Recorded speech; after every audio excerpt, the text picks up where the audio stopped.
ताहिरा खानम बिगड़ी हुई है। मम्मा अपने आप को बड़ा विद्वान मानती है। वैसे सायरा ने बहुत अच्छा बिहेव किया, मुझे खाना आदि भरपेट खिलाकर भिजवा दिया है। मम्मा मैंने सोचा है कि किसी से मिलना है तो बुरा हाल सहना पड़ेगा। देखते हैं, अगर हमारे रास्ते में कोई बाधा नहीं है तो उनके घर जाने में कोई हर्ज नहीं है।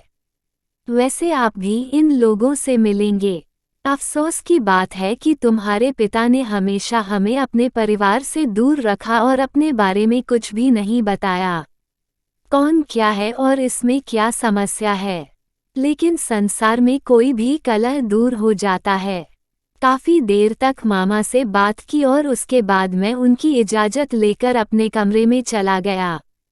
कमरे में आकर मैं बिस्तर पर लेट गया और ताहिरा खानम के बारे में सोचता रहा। वह बहुत विचित्र औरत थी और बहुत विकृत थी। वह अपने को स्वर्ग की रहने वाली समझती थी।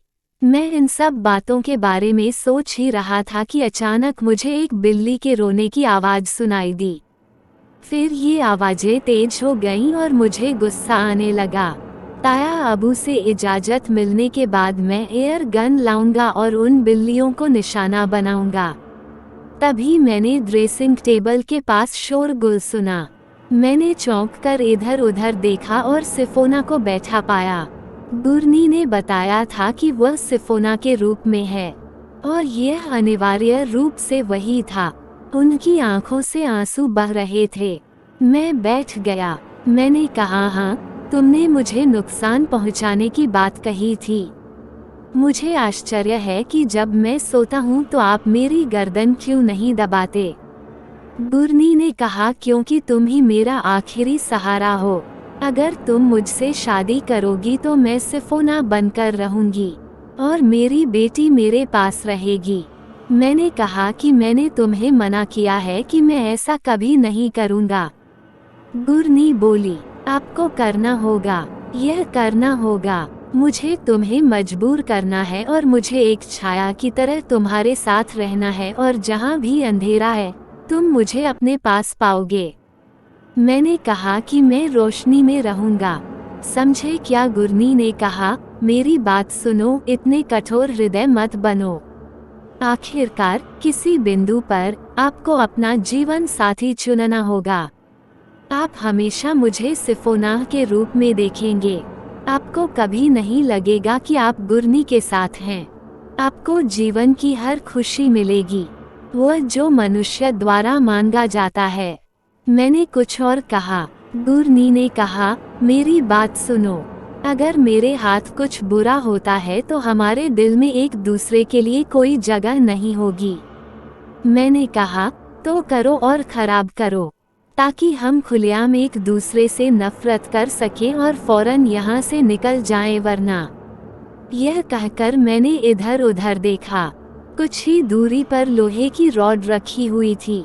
जब मैंने डंडा उठाया तो वह तुरंत अपनी जगह से उठ खड़ी हुई। पहले ही बहुत देर हो चुकी है, मैं जा रहा हूँ। लेकिन आपको सोचने का मौका देकर मैंने गुरनी से गुस्से में कहा, यहाँ से तुरंत निकल जाओ। मैंने इशारा किया और वह धीरे धीरे उसी दीवार पर चली गई जहाँ मैंने एक बार सिफोना को बाहर निकलते देखा था और फिर दीवार में गायब हो गई थी। मुझे इन चीज़ों की इतनी आदत हो गई थी कि कुछ पलों के बाद मैं बिस्तर पर लेट गया और गहरी नींद में सो गया। अगली सुबह सामान्य थी। परिवार के साथ नाश्ता किया। रात की घटनाएं मेरे दिमाग में थी, लेकिन यहाँ की एक खास बात यह भी थी कि जब भी मैंने इन घटनाओं के बारे में किसी को बताने की कोशिश की तो मुझे एक रहस्यमय और अदृश्य शक्ति ने रोक लिया।